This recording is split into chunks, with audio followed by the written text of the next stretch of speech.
Okay, welcome everybody. It is Tuesday, October 3rd. I am Karyn Battey, and this is Cooking Show Training Night.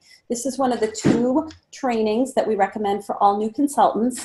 Tonight is all about the cooking show from the time you walk into the house right through to the end, from soup to nuts. And the other training that we do is called Business Basics, and that's on the 3rd Tuesday of the month, so 2 weeks from tonight. And that's about all the stuff we do behind the scenes to have a successful business. So between those 2 trainings and talking with your director in between, you should have a really good foundation for a good, strong start to your business. Okay, so tonight is all about the cooking show, and I'm going to do a screen share. I'm always surprised when it works. Yay, it worked. Okay. So tonight, like I said, we're going to talk all about the cooking show. Now, the cooking show itself, we are there to serve our customers, correct? So I always think it's important to start with the end in mind. What do you guys think our customers, the guests at the shows, hope that they get from the shows? What do you think?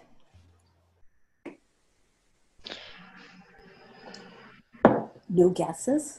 The experience with the product? Yeah, they like to get their hands on products.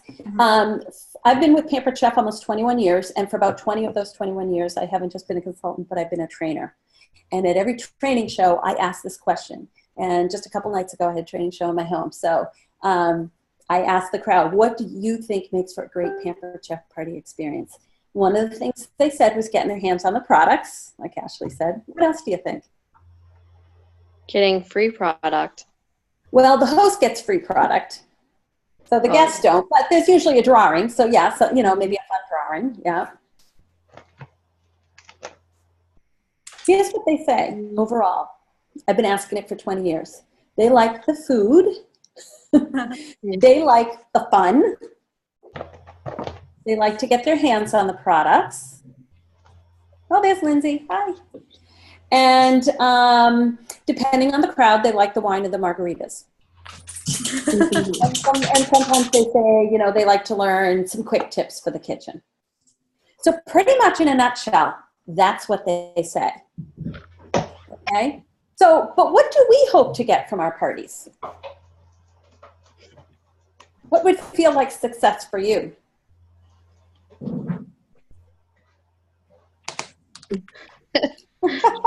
You guys are so quiet. You hope to get some sales? Anybody want to sell anything? Yeah.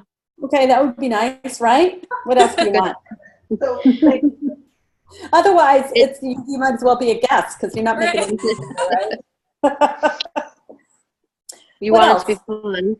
Okay, can I ask a question? How many of you on here have already had a live party? Lindsay, you have. Who else has had a live party? I've had a couple. Me too.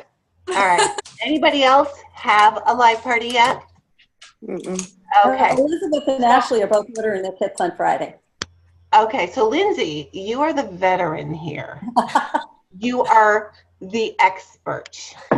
You've already had at least 1 live party. So jump in and teach these other girls what they need to know. Okay. You don't like quiet. Don't be quiet. Okay. Yeah, this is supposed to be fun and interactive, right? And kind of get in your brain.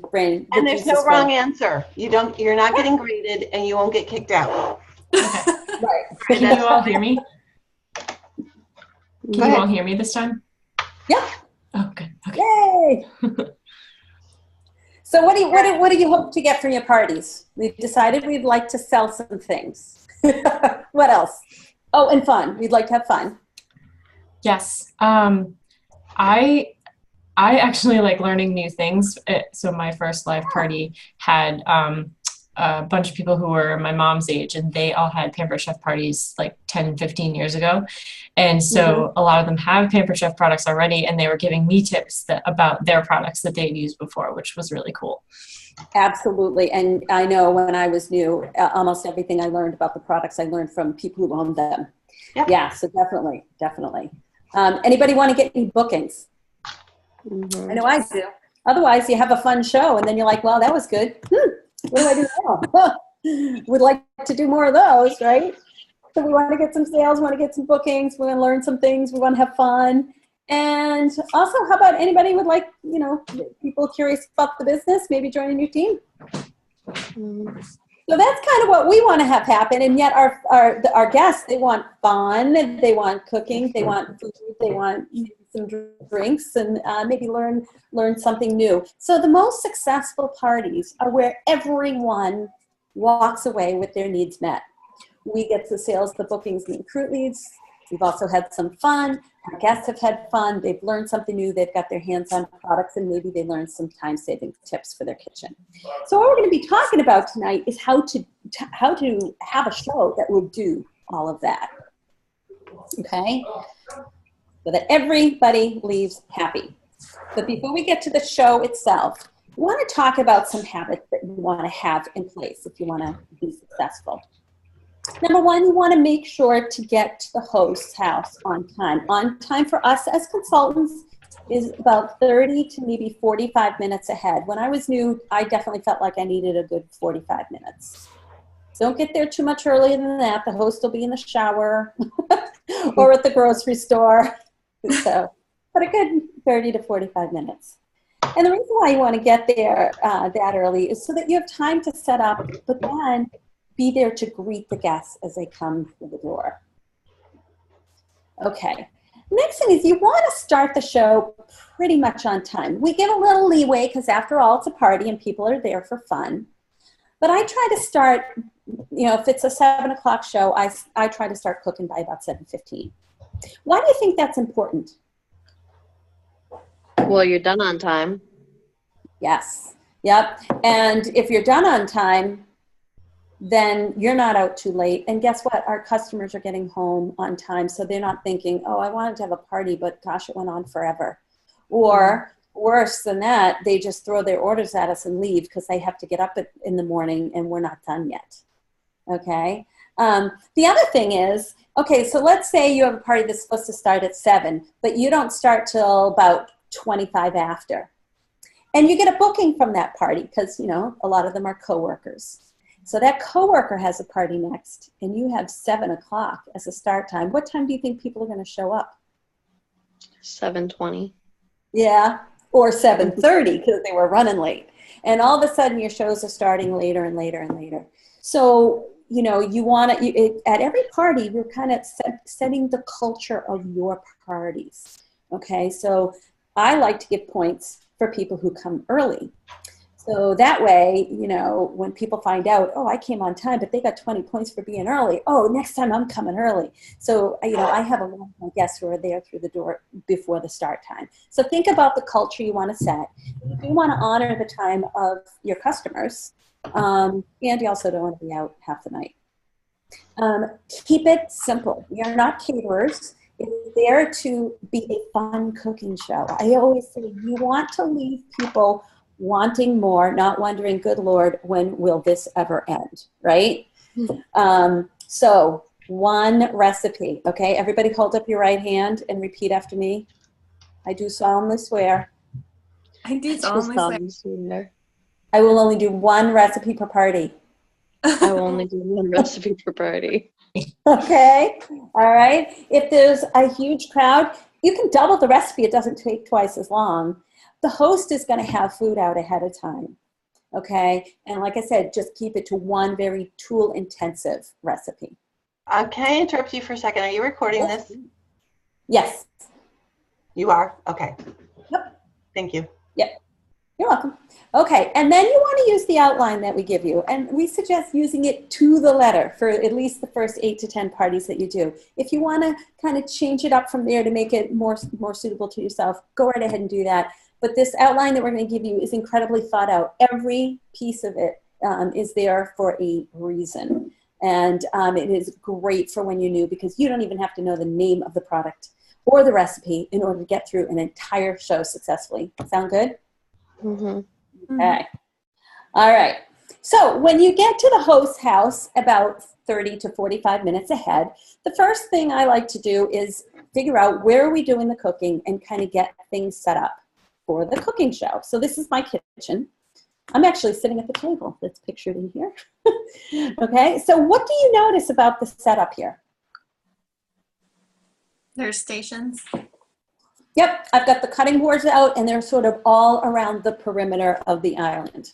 Okay, so I like to do what I call a gather around show. Everybody's cooking together. Okay, so I have the cutting board spread all around. What do you notice about the vegetables? Can you notice anything, or is it too small? They're ready to be prepped, like they're half prepped already. Right, so I've washed them, I've trimmed them, I've peeled the onion, I've pulled the garlic away from the clove. I've got a sweet potato there, and it's already been peeled. Nobody needs to see a demo of a vegetable peeler. Okay, everybody knows how that works. If they need to buy one, they can buy one without it being demoed. Okay, so this is all ready to go. So that when we jump into the cooking, we're just doing the fun part. We're taking that potato and we're spiralizing it. We're taking the zucchini. We're going to use that quick slice with it, or whatever else. So everything's prepped and ready to go. Where is the head of the room here? Where's like the front? There really isn't one. That was kind of a trick question. When it's a gather around and everybody's standing there with a glass of wine, munching on whatever, and we all are around the table or around the island, I'm not at the front of the room, am I? Mm-mm. No, and half the time when guests come in a few minutes late, they have no idea who the consultant is. They like look around. One time I had someone say to me, I was standing sort of off while everybody was having at the recipe. The guest came in and she's like, oh God, I hate these things. And I said, oh, me too. She goes, I can't believe I'm late. I didn't even want to come tonight. I'm like, yeah, me neither. And so anyway, then she found out about 10 minutes later that I was the consultant. She was mortified. But it was fun. So anyway, yeah, so that way, you know, everybody's kind of on even footing. So nobody has to feel like, oh, I want to try that, but I don't want to stand in front of the room and give it a try. It's very, very comfortable. It's very easy even for a shy person to just kind of step up and kind of be part of the cooking. Okay. Now, the next thing I do is I set up for my checkout station. Okay. I have in one bag everything I need for my full service checkout. At the top left has a picture of a calendar. Whatever you use for your calendar, go ahead and bring that. I'm old fashioned. I use a big old paper calendar, 9.5 by 11. Okay. You might use your phone. You might use your iPad. Whatever you use for a calendar, bring that. On the top right, you'll see host packets. They come in your kit. Okay. The host packets that come in your kit, they're not specific to a month, okay? You're going to put a couple catalogs in there, a recruiting brochure, but you do need to go to the website and print out a host special for the month, a guest special for the month, and the outside order form.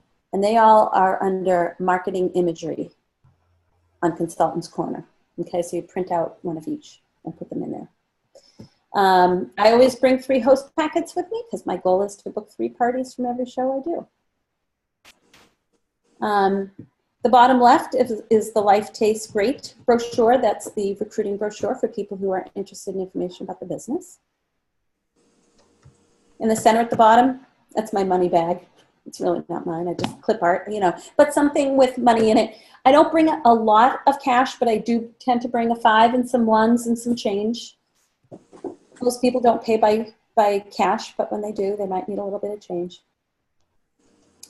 And on the far right at the bottom, you'll see a calculator. I do bring a laptop to my parties, especially now where we have express checkout, and probably half or more than half of my customers will put it on their phone and just send it right to me.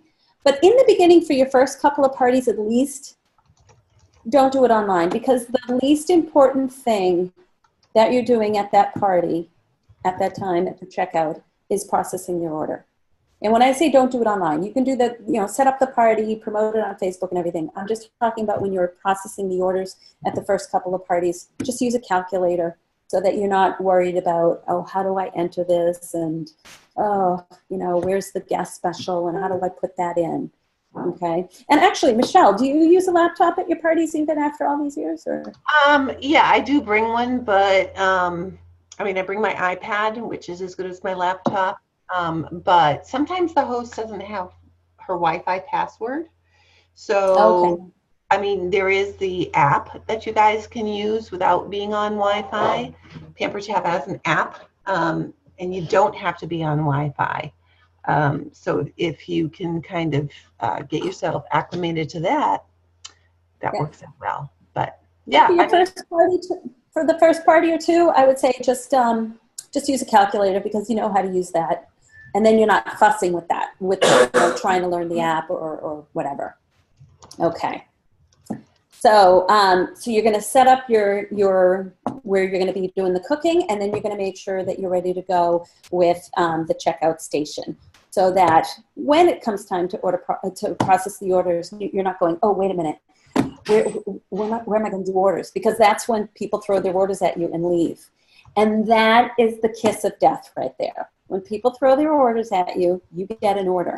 But you don't get a booking, you don't get a referral, you don't get someone that maybe adds, wants to be part of your customer group on Facebook, or you don't get a recruit lead. You don't get anything. You just get the order. So you don't want people just throwing their orders at you and leaving. Okay. So I always say that a strong opening for a show, actually, before the strong opening, let's go back and talk a little bit about, okay, so now you're set up. You've got the cooking part set up. You've got your checkout ready to go. And now the guests start arriving. Okay. This is really important. When I was first a consultant and the guests started to arrive and I didn't know who they are, I was constantly fussing, straightening out my catalogs, rearranging my products and getting all nervous, and I'd pay no attention to the guests until it was time to start. But that's not really a good way of doing things. As a culture, do we invite strangers into our home? No. No, we don't. And yet, that's kind of what we hope to have happen at our shows, right? We want to walk into a room of people we've never met before, and an hour and a half later, we want them inviting us over to their house to sell to their family and friends. It's kind of crazy, isn't it? When you think about it. But it's true. So you want to, as quickly as possible, become not a stranger to these people, okay? And that starts as soon as they walk through the door, as soon as the guests start walking through the door. Does anybody here consider themselves to be shy? I used to be, okay? I used to be really, really shy. So, but I learned a couple of really quick, easy tips that really helped me. So when someone new comes through the door, I just smile and introduce myself. Hi, I'm Karyn. And I put my hand out to shake their hand. And I make eye contact. And then they usually tell me their name. I repeat their name back to them and ask a question. Like, Elizabeth, if you just walked through the door, I'd be like, hey, my name's Karyn, and you are? Elizabeth. Hey, Elizabeth, nice to meet you. So tell me, how do you know Michelle? Michelle's our host. I asked them how they know the host. So how do you know Michelle? I don't. You babysit my kids. There you go. I'm her babysitter. Oh, okay. All right. So have you been sitting long? Nope. Just started. Right, about a minute and Just a little PS, my kids are older than her. Just, Oh. So that's what I do. I make eye contact, I repeat the person's name back to them, and I just ask them how they know the host, and one other follow-up question. Okay, so if you said, oh, I work with Michelle, oh, what is it you do? Or, oh, we have kids that go to the same sports. Oh, how many kids do you have? What ages are they? Oh, okay, great. So it's just nothing too intrusive. It's not like an interrogation. It's just a quick couple little questions. I do use name tags. And you want to use them. Even if you're good at names, I hear all the time that, other people aren't. So they come in and they're like, oh, good, I should already know half of these people's names. So glad we're wearing name tags. The cheapest way to do name tags, I think, is mailing labels. You get 30 on a sheet. you know, my first box of mailing labels, I think, lasted me 10 years worth of shows. So yeah, it lasted a good long time. So, so people walk through the door, you introduce yourself. I say, oh my gosh, Elizabeth, you're the first one here, 20 points for you. And I hand you a name tag. And then I say, Elizabeth, you want 20 more? You could win a prize at the end. Okay, great. You're going to be the name tag person, okay? When people come in, I want you to greet them nicely and hand them a name tag. Sound good? Okay. Sounds great. All right, so I hand her those with a marker, and now Ashley comes in, and Elizabeth talks to Ashley and says, "Hey, how you doing? And what's your name?" "Ashley." "Okay, here's a name tag for you." And I go, "Ashley, you're early. 10 points for being early." Now, meanwhile, Elizabeth is going, "I've got 40." Hers, and I said, "Yeah, Ashley, you're a little behind, but no worries. Would you like a job too?" She's getting 20 points for name tags. "You want a job?" And Ashley's like, "Sure, I'll have a job." So Ashley, I hand her all the catalogs. I go, "Ashley, you're just going to make sure everybody gets a catalog and a pen tonight. We call you the catalog queen." Okay. So the third person who comes walking in, well, Elizabeth greets them and gives them a name tag. Ashley comes walking up and says, "Here, would you like a catalog and a pen?" And they're like, "Oh, okay." Now, who do they think the consultant is? One of us. Yeah, one of you guys. They have no idea that it's me because I don't have an apron on or anything. I'm just dressed like everybody else. But do you see how I want the culture of my party to be fun and interactive? So from the time people come walking through that door, that's what I'm cultivating. Okay, so when it comes time to cook, do you think there's people who are like, "Oh, do I have to stand over there and cook with everybody?" Probably not, because they've been given stuff to do from the time they walk in. The third person who walks in, if there's wine being served that night, they are the wine bottle opener. I show them how to use our electric wine bottle opener, and they're to make sure everybody gets a glass of wine. Okay, so you just start kind of giving people things to do. And not only does it make your job easy, but it makes, like I said, you're creating that culture. Okay.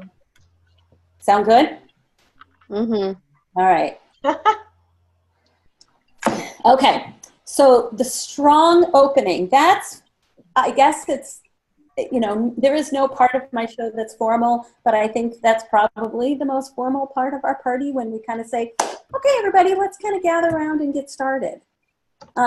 Your opening does more formally set, you know, it's your way of formally introducing yourself to everybody. You want to think about the tone you want to set and the brand you want to build. I am not a cook, okay? So I learned a long time ago, if you're a Pampered Chef consultant, you can't cook, you better be fun. So fun is what I want to market at my parties because they're never going to be wowed and amazed by culinary expertise by me. So that's kind of the tone I want to set. But it's not just for setting the tone. It's, again, if we want people to buy from us, they have to trust us. If we want people to invite us over to their house, they have to know and like us and trust us. And certainly if they want to join our team, again, they have to like us and trust us. And this is not our life story. This is our 90-second intro, okay?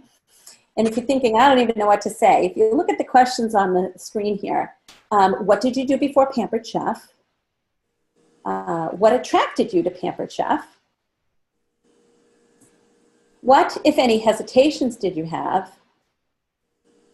But what did you find out as a result? Or what did you enjoy? And by the way, if you guys want me to, I can email you all the slides afterwards so you don't have to worry about getting all of this written down. So the next slide is actually my story. Hey, I want to thank you all for coming tonight. I just want to take a minute to introduce myself and how I came in front of you wearing this apron tonight, although I hardly ever wear an apron. It's kind of an interesting story. Before I was a Pampered Chef consultant, I was a nurse. I love my job. I adored it, in fact. But my youngest, he was about, when he was about 8.5 weeks old, the pediatrician told me he couldn't go into daycare because he was a preemie. He is absolutely the picture of health today. So as a result, I had about 3.5 weeks to find a job, to work around 3 preschool-aged children. And I had looked everywhere. I made calls, I looked in the newspaper, and I had a husband who was a firefighter, so trying to find something that could work around his schedule and my other 3 children, it was just, pretty much impossible. And then on the last day of my maternity leave,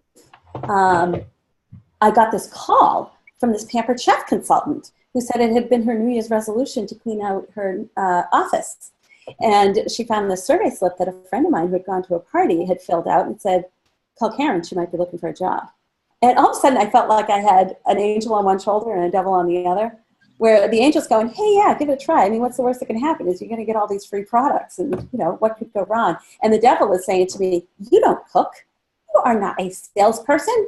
What do you mean? You're going to get up in front of people and talk? Are you crazy? You can't talk in front of more than 2 people without throwing up. So, back and forth, I was like this. But then I thought to myself, you know what? I'm one of 6 kids. So I figured I could find a few pity parties. I call them, we can all find a few pity parties, right? Just those people who have parties for us out of pity, just to let us give this a shot. So that's what I did. It was my goal to extend my maternity leave for a month. And I figured if it lasted 3 months, it would be a huge success. Well, much to my amazement and the amazement of everybody who knows me, I'm still here. My baby is 21 and now a college graduate, so I guess I extend my maternity leave pretty well. But if you came to be wowed and amazed by culinary expertise, you might want to change your goal for the evening. Because after all, I am a nurse by trade. However, I learned a long time ago, if you're a Pampered Chef consultant and you can't cook, you better be funny. So hopefully, if nothing else, you're going to have a good time cooking and eating together. So you guys ready to get started? So that's basically how I open my show. So for those of you who've never met me before, what are you now thinking?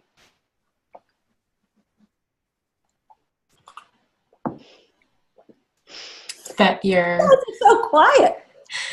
That you're a lot like us and that we're going to have fun cooking. Right. So kind of approachable. This is like, okay, this is laid back. I don't have to be perfect here. This is going to be fun, right? So script your opening, okay? I remember when Michelle was new, she said to me, but your story is so funny. And I'm like, my story isn't funny. I had a preemie who was hospitalized a couple times in the first month of his life, so I couldn't go back to work. That's not funny. But I tried to script it in a way that it came across to the listener as true, but also not depressing, but as something that was like fun to listen to. So Michelle, who used to work as a cashier at a local grocery store, she just scripted it like, oh, are you still there, Michelle? I am, but we heard yours. That's okay. We don't have to okay. You get the drift. Tell them the line that I love about travel. Oh, all right. Well, if you must know, I was home with a 3- and a 5-year-old, and I wanted to get out of the house at night, so I got a job at the grocery store that begins with H and ends with Ford. You know that one. And I was working 6 to 11:30, 4 nights a week, just to kind of get out of the house. It was $90 a night, $90 a week. Then I had a Pampered Chef party in my home, and the consultant, who P.S. was Karyn, came to my house to do a party for me, and she was talking about the fact that she made about $90 a night. This was 20 years ago. You make more now. 20 years ago, before online ordering. $90 a night, and all of these products were hers, and she got them for free. And she had gone on lots of vacations with her family. She had gone to Hawaii. She had gone on a cruise. And I said, oh my gosh, what's wrong with this picture? You make more in one night than I make in a whole entire year at the grocery store. And they never give me anything for free, not even a turkey at the holidays. And oh my goodness, vacations send me places. Yes, they send me to the dumpster. If it's very slow, I get to take out the trash. So I said, how can I do what you do? And she showed me the back of the catalog with a starter kit. And I said, wow, yeah, hey, I want all of those products that come in the kit for $90. Let's do it. Sign me up. So I did. Yeah. 18 and a half years ago. Yeah. So neither one of us had stories that were all that funny and intriguing, but we kind of made them that way. Okay. So new consultants almost always want to go home and practice their recipes. And that's important to do, but keep in mind, the guests are going to do most of the cooking. What you really want to be intentional about is your show opening. Script it out, because if you don't, it'll end up being way too long, chances are. And then read it out loud in front of a mirror with a big smile, okay? And time it. Make sure it's not too long. You want it about 90 seconds, maybe 2 minutes tops, okay? Then put it in Page Protector and bring it to every party until it rolls off your tongue like your name, okay? If you want, we recommend you send your director a copy of it and say, how does this look to you? How does this sound to you? Because we can help you maybe change it up a bit if you want. Is it taboo? Sorry to interrupt. Is it taboo to kind of to read from the script, like at the party? Oh, no, not taboo We at all. still do. Okay. I still take my outline to every single party, and I give points for when I misplace it, who can find it for me first, who can find my glasses, who can find my car keys, whatever. I give points to everything. And yes, I still read off of it all the time. Okay. So not taboo at all. No. Not only that, we call attention to the fact that we're reading from script. Because I will say, hey, you guys know I've been in business for 18 and a half years, and I'm still reading from this outline. And I say, if you had ever thought of doing something like this, you guys are going to get the same outline. So you don't have to think of things off the top of your head. And what does that do? That plants a seed that, oh my goodness, she's been doing it that long and she's still reading from an outline. I guess that's something that maybe I can do. So I like to call attention to the fact that I'm reading from the outline, or that I have a black shoe and a brown shoe on, because then it relieves the tension. I have a black shoe and a brown shoe on. I've done that before. That's why I said that. Yeah. So if you guys, actually it was navy blue and white, much more obviously. Oh my gosh, that's not even close. They had the same heel, the same sole, so it felt right when I stuck my feet into them under my desk. Anyway, if you guys got the email ahead of time with the attachments, one of them was the outline, the show outline. So if you didn't get it, make sure you get a copy of it, and you can print it out and put it in a Page Protector and bring it to all your parties, and yes, read off of it. So this is the basic outline that I use. And so after, we introduce ourselves and thank the hosts, then we introduce the fact that, you guys are going to be earning points tonight. So, and you kind of tell them how the party's going to go. Okay, so this is the way it works. We're going to cook a recipe together. And one of the best things about Pampered Chef is you get to try before you buy. You be able to get your hands on the products, and then after you get to eat while you shop. Sound good? Okay, so now they know what's going to be happening here. But before we get started, who'd like to win a prize? And of course, as Elizabeth said, people like free stuff. So you let them know you guys are going to be earning points tonight. I have them take out the outside order form that's in the front of their catalog, flip it over to the blank side, and that's their scorecard. I also have them keep it as their wish list. So I have them draw a line down the middle. Wish list on one side, points on the other. So whatever points they got before the party started for being early or doing name tags, they jot those down. And then you let them know, here's how you're going to get points throughout the evening. So they get 5 points for hollering out the correct page number for a product that we're using. So what does that mean you don't have to do? Keep track of it. It means you don't have to know what page numbers anything's on. Because if you start talking about the garlic press and someone's like, oh, that's so cool. You're like, yeah, who can find that? And someone says, page 21. Now, do you guys know that there's a complete description of the product there with the price? And to the right of the price is a circle with a number in it, which corresponds to the number of years an item is warranted. And if it's dishwasher safe, it'll have a capital DWS at the end of the description. So now, because you've given someone 5 points for finding a page number, all of that is things you don't have to put to memory. Okay? Isn't it great? Mm-hmm. Then you give them cool use points. And you say, if you share cool use for a product, I'll reward you points. The cooler use, the better. Okay? And Like, I think Ashley was saying that she learned a lot from her customers at her first party. You're going to learn a lot too. I still do. People who have been Pampered Chef for years and years and years, they come up with really cool uses for things. We give them points for making us laugh. Why? If there's 8 or 10 people at a cooking show, there's going to be someone funny there. And they're going to think, oh, 5 points for laughing, 5 points for page number finding. Think I'll just be funny tonight. And anytime that they're making us laugh, probably everybody's laughing. And now the party's going to be fun. So if you think to yourself, oh, I'm not that funny. Well, just like you don't have to be the source of all the information, you just give points for finding page numbers. You don't have to be the source of all the fun and funny jokes that get told. Give points for people making you laugh. And now you got people finding page numbers, and you got people making you laugh, and now everything's good. And then you give them points for every product that they try out. So now they're going to be not just trying out the product that they need, but they're like, oh, pass it over here, I want to try that. And then we say, okay, I want 4 excited people who want 20 points apiece. And you have one of them be the recipe reader. And one of them, you give the flyer for the guest special, and they wave it around going, hey, don't forget, when you spend $75 or more, you get one of these products for free. They announce it 3 times throughout the evening. They remind everybody about that. One of them is the host bonus reminder. So they'd be saying, hey, have a party in October. You get anything out of the catalog that you want, 60% off.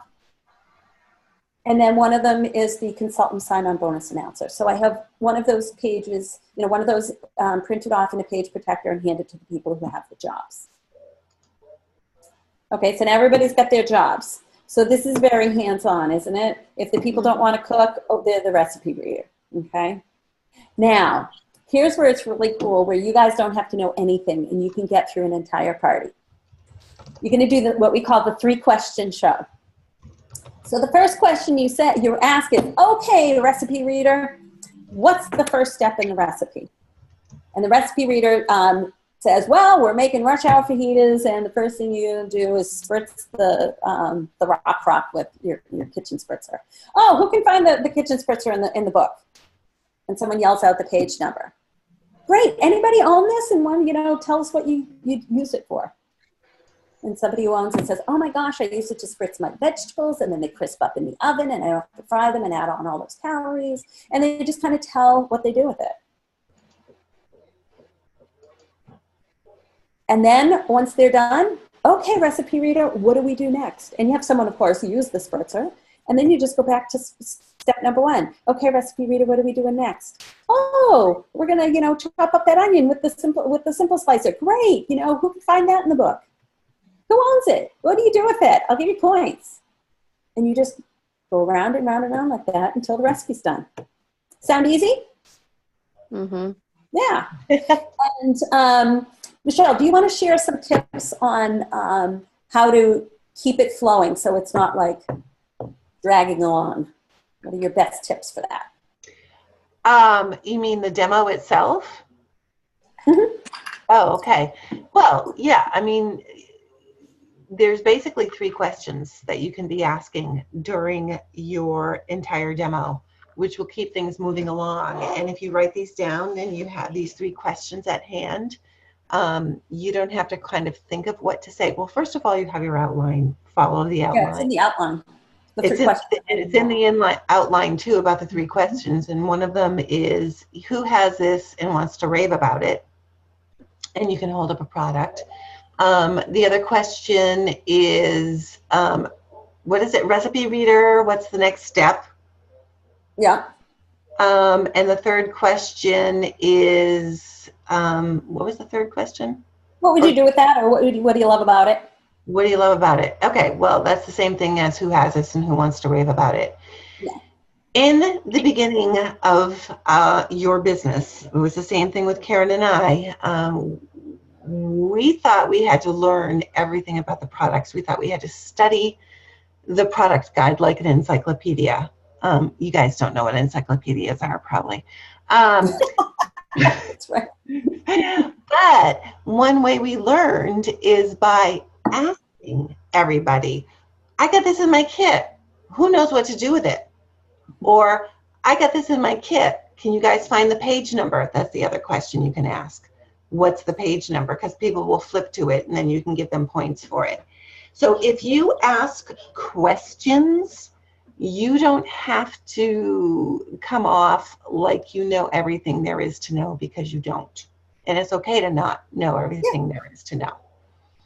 Most of what we learned about the products came from other guests. Absolutely. And you don't have to wait for someone to find the page number in order to start the person like cooking on that step. So if you're going to be slicing with the quick slice, well, while people are, so who can find that in the book? Meanwhile, whoever's near the quick slice, you can help them start getting going with it. So they might be already done slicing the onion before someone hollers out the page number. And while people are going, oh, I think you could do this with it, or I think you could do that with it. And you're like, yeah, good. 2 points, 2 points. And you don't have to wait for them to be done. If there's another onion that needs to be done with the quick slice, while the next person is doing that onion, you can then turn to the recipe reader and say, okay, so what are we doing after that? So it's not like wait for everybody to find the page number and then ask what they would do with it and then do the step of the recipe. I mean, just keep it all sort of going at the same time. And they don't have to finish one before starting the other. Is anybody familiar with gymnastics? Anybody do gymnastics? I did for like 11 years. Okay, but even if you've never done gymnastics, you've watched it like in the Olympics, right? Mm-hmm. Okay. So what in gymnastics, it's really important to get off to a strong start. You gotta run like the dickens because you need speed behind you. And then you flip all around, and then what do you do at the end? Stick the landing, right? Okay, so for people who aren't that good at gymnastics, if you're fast and you land on your feet, they're like, wow, that was awesome. It could have been awful. Your knees bent, legs apart, but for most people, they're just like, woo, that was cool, right? Okay, so think of this kind of like gymnastics. And you're not there in front of, a panel of judges from around the world who really, really, really know gymnastics and can tell that your toes weren't pointed there. You're with a bunch of people who are just like, wow, that was cool. So you start off strong with a strong opening. You have a whole bunch of mayhem happening as everybody's cooking together, and then you stick the landing at the end. Okay, so it's all good. So parties are definitely like a little bit of controlled chaos there when the cooking's going on. And that's good because you want it to be fun. You want it to be organic. And even though Michelle and I are kind of walking Pampered Chef encyclopedias at this point, we still ask the guests first for their input. Why do you think we do that? Why do you think we first say, what would you guys do with this before we ever say a word about most of the products? Sometimes they may have a different idea. To learn different ideas? Yep, sure. Why else? To keep it interactive. Yeah, it keeps it interactive for sure. Yep. But there's one other thing. One other. Those are two of the top three. Who's making money? Tell you. Who's making money? We are, right? Yeah. So people might think, oh, of course they're going to say they like everything. And they've never met us before, right? In the beginning, we know the people to shows because it's family and friends, but then bookings, we walk through the door and they don't know us, but they know their coworker. They worked with their coworker for 10 years. Their coworker starts raving about it. What's going to carry more credibility with that person? Me or their coworker of 10 years? The coworker. Or their mom, right? Mm-hmm. So even when you become a plethora of Pampered Chef information, it is still better to get it from people who have no skin in the game and nothing to gain by raving about it, except for some points, because it does carry more credibility. Okay, so you just do that, the 3 questions over and over and over until you get to the end of the recipe. Now, I always think of it when we are at a Pampered Chef party, we're kind of setting up a Pampered Chef buffet. And on that buffet are products. And on that buffet is the opportunity to host a party. And on that buffet is the business opportunity. So at the end of the recipe, when the recipe goes into the oven or the microwave or whatever, that's when we segue. Okay, that's the part, now the buffet with all the products in it, we're done. We're done with that, and now we're transitioning. But before we leave the recipe part, I would say in the beginning, always use a Pampered Chef recipe. These were developed specifically for cooking shows by our home office team of recipe development, and they are made to be quick delicious, easy, and they're found everywhere, and they are made to highlight our products well. So just use those. And when you get your kit, based on what kit you get, there will be recipes that go right along with the products in the kit. Now, if you own other products, feel free to pull more in. Like when I do rush hour fajitas, it calls for a couple of onions. We never slice both of them with the simple slicer. We slice like one with the simple slicer, and the other one might go through the spiralizer. Or after we slice it with the simple slicer, then we might throw the rest, throw those slices into the manual food processor or under the food chopper and bang, bang, bang before we throw it into the rock crop. So whatever products you can bring in, go ahead and bring in as many as you can. Make that recipe as product intensive as you can so people can get their hands on all kinds of different products. But one recipe, and when then that recipe ends, then you're segueing to the other things on your Pampered Chef buffet. So if you look on this outline, the next thing is the booking slide. And that's where you're going to be letting everybody know about what's in it for them when they have a party. So this is a picture of the booking slide. You can purchase it on the paperwork supply order. However, on your team Facebook group, if you look under files, go under files and type in booking slide, you should find this. Just put a bunch of papers in your printer, press print. When they come out, put them in page protectors, take some packing tape, put them on the back, and then fold it up like a fan. Back and forth, back and forth, back and forth, okay? So then you can hold it up and say, hey, who's blown their budget already? You're thinking, oh my gosh, everything's so cool. I wasn't expecting to want $800 worth of stuff. What am I gonna do? And usually a few people laugh and they raise their hand. You say, you might want to think about having a party. And you just kind of unfurl this. Now our guests think it's for their benefit that they can see all the host rewards, but it's really so we don't have to memorize them. And then you just go through them quickly, one slide at a time. You can either say, oh, it's so easy. Look, you get free products, you get half price items, you get up to a 30% discount after that, you get the host bonus. Or you can have your host hold it up and say, and ask your host, what are the things that you're looking forward to the most off of this sheet? Or you can hold it up and say, what appeals to you? What jumps out at you that you would love to get? And some people say half price, and some people say free, whatever. The point is not to have your guests be able to, tell you everything about hosting a show. The point is when you let go of this thing, people go, oh, wow. Have you ever, who's seen the booking slide at a show? Used. Yeah. Lindsay, was it kind of a shock when you first, when they first sort of unfurled it? Did you kind of jump in your seat a little bit? Like, wow, that's a lot of stuff you get when you have a party. Yeah, actually, I was shadowing Mel, and she just went, phoom, and it just came. Whoa, what was that? Yeah, exactly. So it has big impact, so even if you forget to say something that's on the slide, don't worry about it. They can read what's on there, and it really gives them this idea of, wow. So when you use the booking slide, however, that just lets people know what's in it for them any month of the year that they decide to have a party. However, you want to give them also a few reasons why whatever month you're booking is a good month. So after I go through the booking slide, I kind of fold it all up and I tuck it under my arm.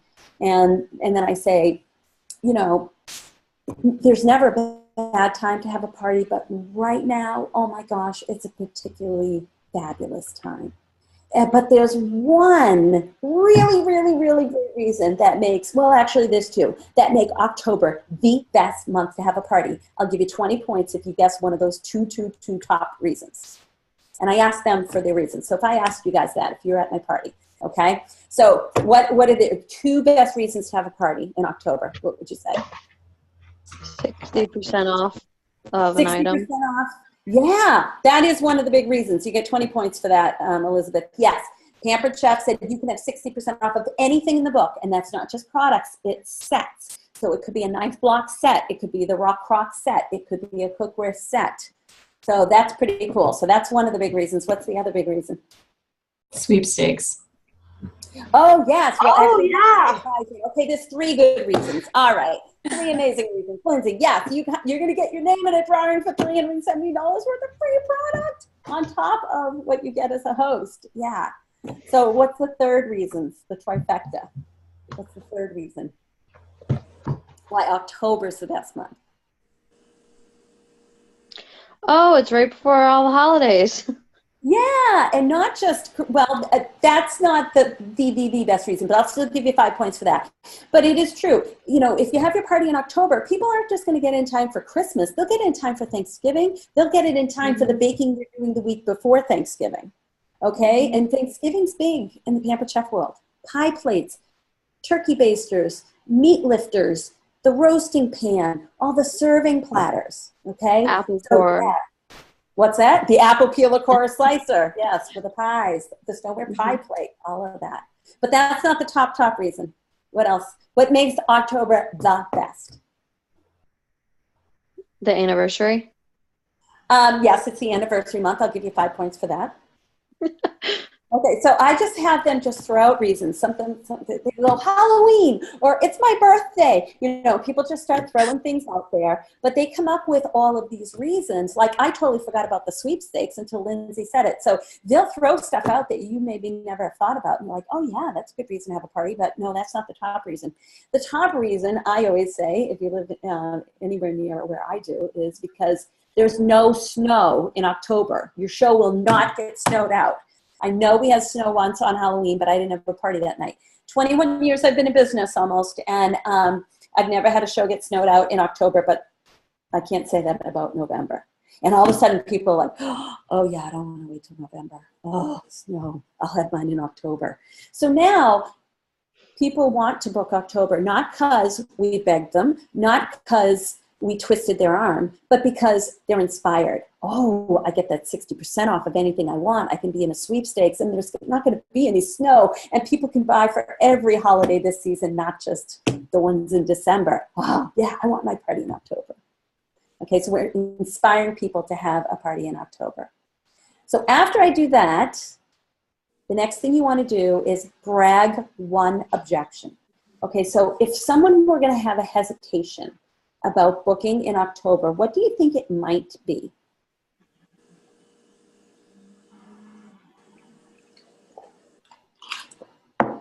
They're too busy with school and their kids. Okay, so you could say, now I know what some of you might be thinking. Wow, that sounds great. I'd love to have an October party, but I am just so crazy busy. My kids with school and activities and all of that. But really, think about it. We're talking about, this is not a rave, and this is not a wedding. We're talking about a Pampered Chef party. It's like an hour and a half on a Wednesday night. What else are you doing? You might as well go to a Pampered Chef party, right? Or you might as well host a Pampered Chef party, and you'd be looking at a couple $100 in savings. I make it really easy. I set up the party on Facebook. I create a link. You just click to invite your friends and unlock the door for me and have some ingredients on hand. And for that, you can get a couple $100 in savings. And then the cherry on the top that this slide refers to is, and when you choose your date tonight, Michelle will get a half price item at your party because you booked from her. Okay, so you let them know their friend Michelle, because Michelle's the host. They maybe don't know me that well, and they don't really care about how many parties I have booked and what my goals are, but they care about their friend the host, and they want that person to get a half price item. So you do the booking slide, then you let them know specifically why now's a great time. You brag an objection, and then you put the cherry on the top. You let them know when they pick a date tonight, their friend, the host, is going to get a half price item at their party. Okay?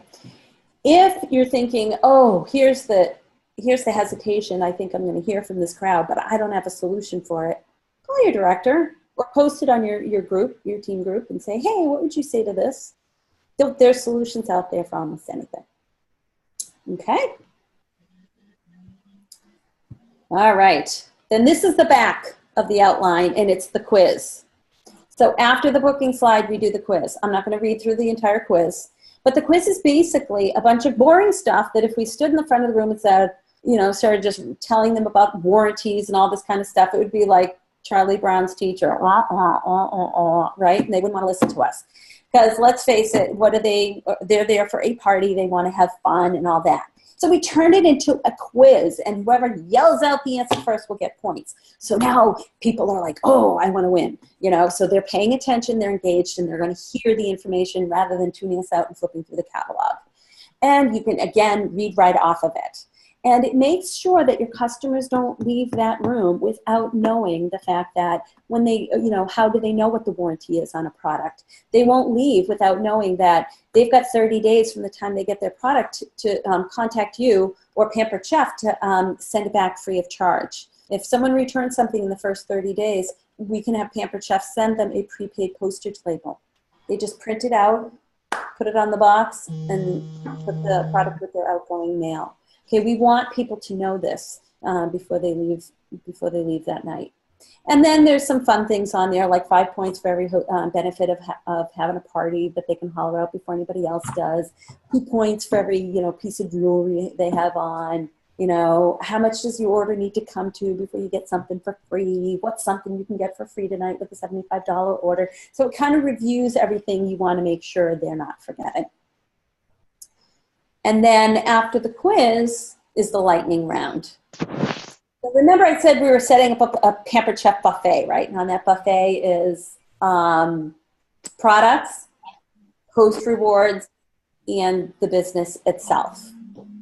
So now we've demoed the products, we've shown them what's in it for them if they have a party, and now the next thing is lightning round, and that's where we give them an opportunity to ask us questions about the business. And in the handouts that I sent you, you can print out, if you put mailing labels in your printer, you can print out actual questions that you can peel and stick onto your catalog. So if you're thinking, I don't know if I'm going to know the answers to questions people answer, pick the ones that you would like them to ask you and put them on the catalogs. And then when you do the Q&A round, you can say, hey, guess what? Now you're going to get 25 points for every business-related question you ask. And then you can just refer to the questions on the catalog and say, if you're not sure what to ask me, just read the one right off your catalog, and that's usually what they do. Okay? But it also, the outline gives you sort of an intro to the Q&A round. It says it right here. I don't know if you can see my cursor. I lost my cursor. Where is it? Anyway, it's sort of like in the middle on the back where it says, say, in bold. Okay, now it's time for the lightning round. When you come to a Pampered Chef party, you get to learn about 3 things: our products, our host rewards, and our business opportunities. So for the next 3 minutes, you can ask me anything you've ever wondered about the business, and you are going to get 25 points apiece. And I tell them, if you're thinking to yourself, I've never wondered anything, I tell them you should make something up because it's 25 points each. Okay, and then what you can say to them is, if you ask me a question that I don't know, I will double your points. Okay, so and you can say that's pretty easy because I'm brand new. So now, if they ask a question you don't know the answer, who cares? They're like, woohoo, I get 50 points, And really, the point of the Q&A round is not to answer all the questions they have about the business. It's just to pique curiosity to see who might be interested in learning more. So don't sweat about being able to answer every single question. Then you just say, ready, set, go. And you can either give them 2 or 3 minutes to ask questions, or you can say, I will take 8 questions and just allow 8 and just kind of count them off as people ask. What do you guys think people ask? What are some common questions, do you think?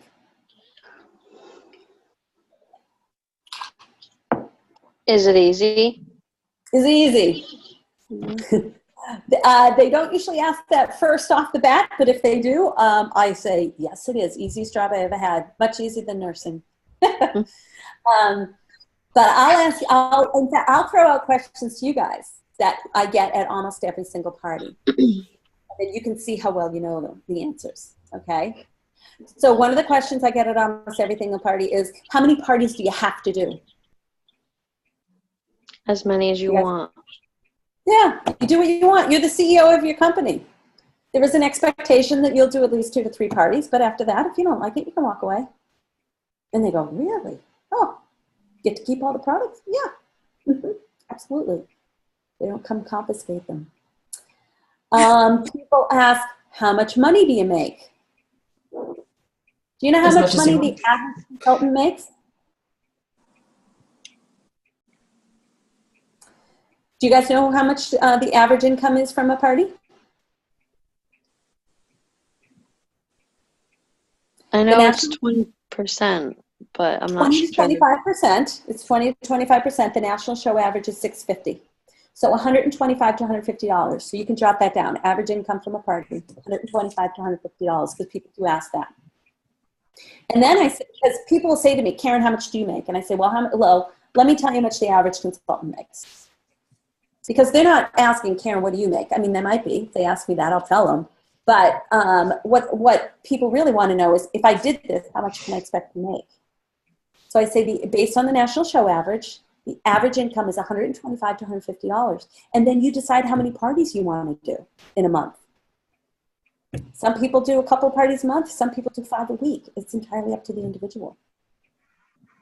Okay, so keep in mind when they're asking, they'll ask it like you, but that's not really what they care about. They care about, if I did this, what would it mean to me?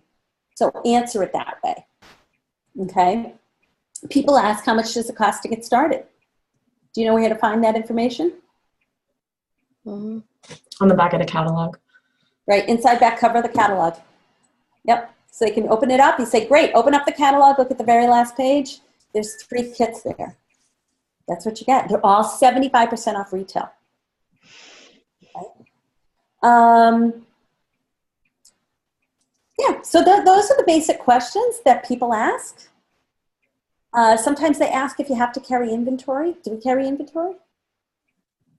No. And sometimes they ask, how do we get a discount on products? Do we? Mm-hmm. Yeah, I say 20 to 100% off. I've never used my 20% discount. I use the 100% off. Okay, so those are the basic questions that people ask.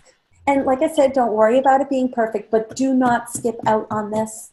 Do you guys believe that there are recruit leads at every single party? Yeah. Yeah. Mm-hmm. It's true. There are. Because, think about it, if you have 10 people in front of you, even though those 10 people, out of those 10, there might not be anybody that joins your team. But each of those 10 people probably knows 20 people pretty well. So you're not just talking to those 10. You're talking to potentially 200 people. Because I was a referral to Pampered Chef. Michelle was a referral. She wasn't at the party she wasn't at a party. She was a blind date. Someone came to a party and gave me her name and number. Okay? Someone I knew went to a party, and that person gave them my name and number. Okay, so you're not just talking to the people in front of you. You're talking to all the people that they know well. Okay? So keep that in mind, because my first recruit, my first team member, came from my first show.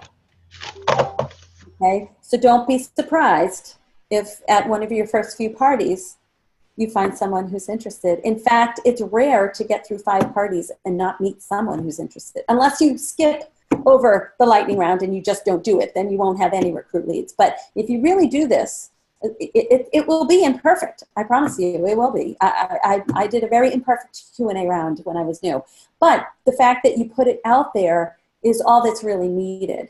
And in fact, I think I recruited well in my first few months of business because my shows were a mess. I was a train wreck.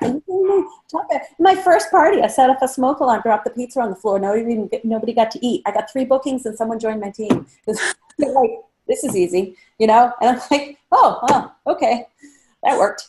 So yeah, so do the Q&A round. And now for those, is there anybody who's thinking, I don't know if there's really leads at every single show? I want you to be honest. Raise your hand if you're thinking, I don't think so. Nobody's admitting it anyway. I don't see any hands. But just to demonstrate it to you. Okay, so you guys, it's cooking show training night, right? You guys came here because you were new consultants. How many of you came here tonight because you want to learn how to be a director with the Pampered Chef? Go ahead, raise your hand. How many of you want to be a director? Okay, yeah, nobody comes to cooking show training night because they want to be a director with the Pampered Chef. But guess what? For the next couple of minutes, you can ask us anything that you've ever wondered about the Pampered Chef business. Okay, anything about anything about directorship.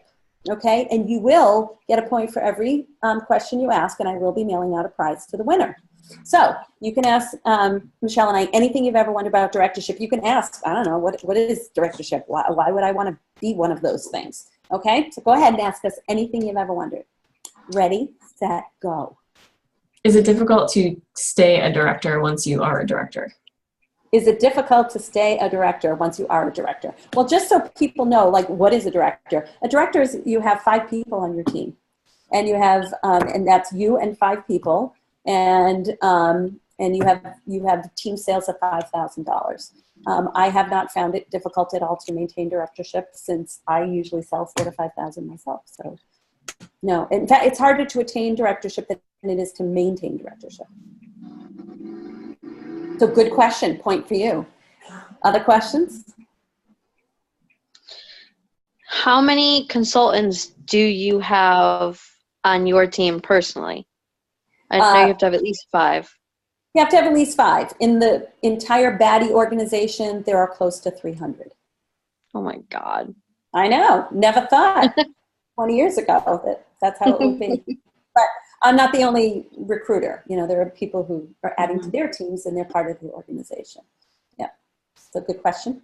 Other questions? What do you do as a director? That's a great question, Ashley. I'm so glad. Now, Michelle and I are upper level directors. Okay, so we do the monthly things like this, the cooking show training night and the business basics. So, Lindsay, who's your director? Mel.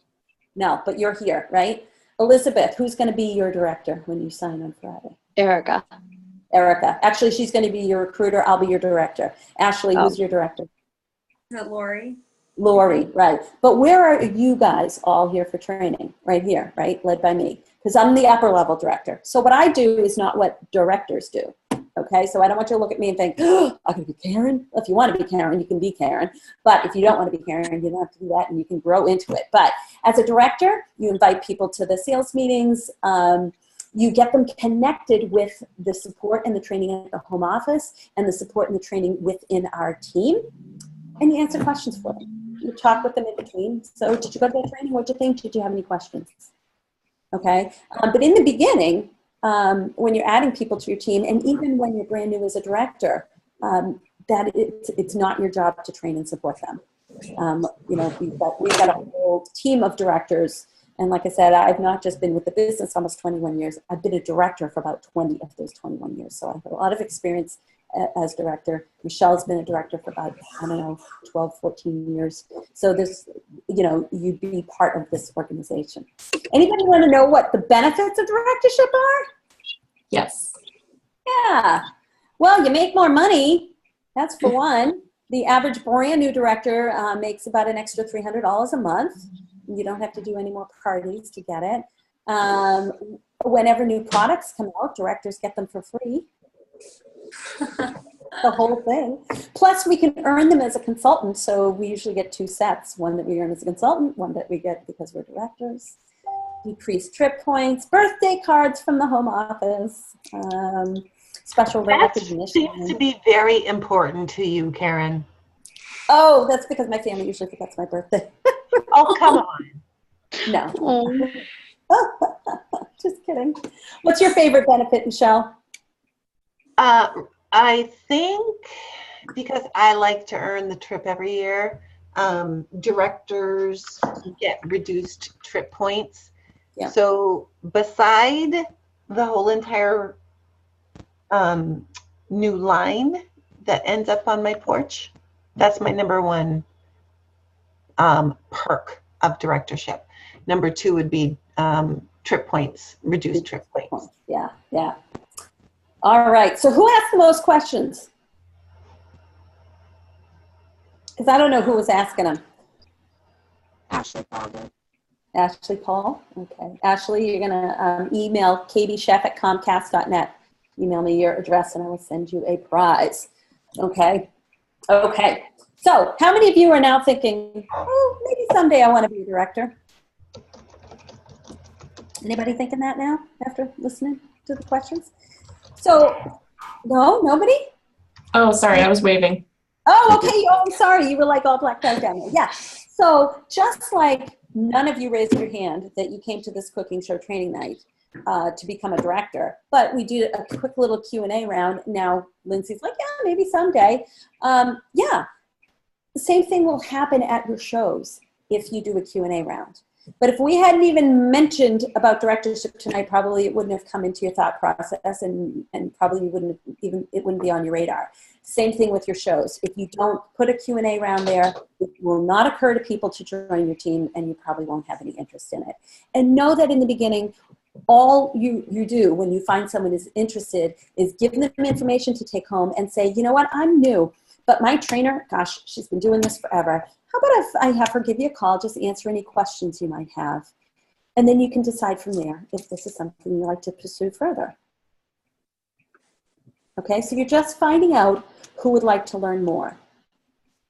And by the way, we have a Think About It group. Okay, and that's for people who want to think about the business. It's a Facebook group, so if you meet somebody and they can't talk right away, you can add them to the Think About It group, and they'll see information posted there. But let your director know when you do have someone who's interested. And again, if you're just like, I don't know if there's going to be people interested in the business, do keep in mind the following statistics. 50% of Americans say they're looking for additional income. 61% of Americans say they would like to be their own boss. The average cost of daycare in New Hampshire for one child under the age of 2 is $1,000 a month. The average student loan debt for a New Hampshire state school attendee, 4-year state school, is $65,000. And like I said, it's not just the people in front of you, it's the people they know. So these statistics are on the outline, aren't they? I don't know if these statistics are on the outline. I don't think they are because the outline is already kind of small. But like I said, if you guys email me, I'll send you the PowerPoints, and you can print this out and put it on a page protector. Because I do, before my Q&A round starts, I share some of these statistics with people. So I say, if you're all set, think about people you know. And they do. And they ask questions on their behalf. Okay. Oh, so we did the director Q&A. All right. Did you guys know that if you become, I don't even want to say the word director because it just sounds so formal, but if you build a team up to 5, by the time you've been in business 90 days, you can earn a $500 cash bonus. Plus, along the way, in your first 90 days of business, you are earning Pampered Chef dollars, right? You earn those Pampered Chef dollars for every $12.50 in sales that you submit in your first 90 days. By the way, the national show average is $6.50, so approximately every 2 shows that you submit, you're getting 100 Pampered Chef dollars.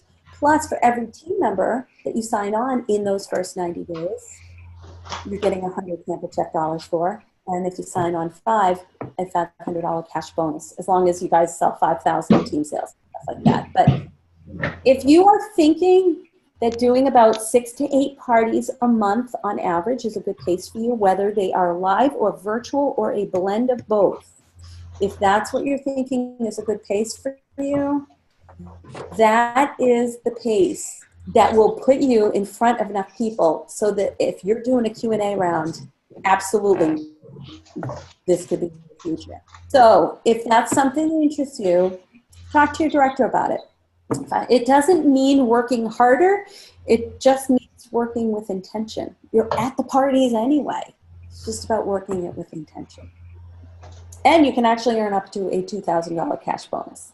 And when you come on to Business Basics, you get a little more information about that. Okay, so now we are, okay, so you've done the Q&A round. They add up their points. You give out a little door prizey thing. And now it's time for the full service checkout, okay? Or we call it the checkout chat. And so everything we've done so far is all about talking to the people one-on-one at the checkout, okay? During the party, we've informed them about our products. We've informed them about what's in it for them if they host. We've informed them a little bit about the business. At the checkout is when we invite them personally to learn more. In the email that I gave you with the handouts, there should be the form that I use. You do get a survey slips. You do get survey slips in your kit, and they're just a yes, no, or a maybe. In the handouts that I gave you, get one that looks like this with the numbers 1 through 10. I really like the 1 through 10 on there because I feel like it makes the conversation really easy to have. So after the recipe goes in the oven, like I said, you do the Q&A round, you give out the prize. Then usually the recipe's coming out of the oven. So now they go up, they get their food, and they're shopping. That gives you a minute to kind of do the show wrap up. And it is in the outline, what to say. Okay, everybody, I want to thank you again for coming. I just wanted to remind you, or let you know how the checkout works. And you tell them, I'm set up over here. This is where I'm taking orders.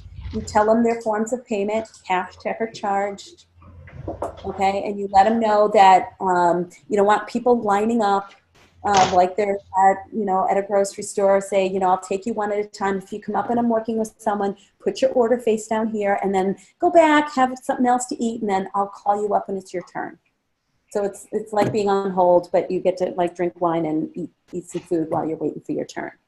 So that way you don't have a big long line of people and stuff like that. If your party is supposed to start at 7 and you started around 7:15 and you've done just one recipe and you've taken questions for 3 minutes or 8 questions, right now it's probably only about 8:30 at night. And people aren't really rushing out the door. And what do you think happens usually after a person gets their order processed? Where do you think they go? At 8:30.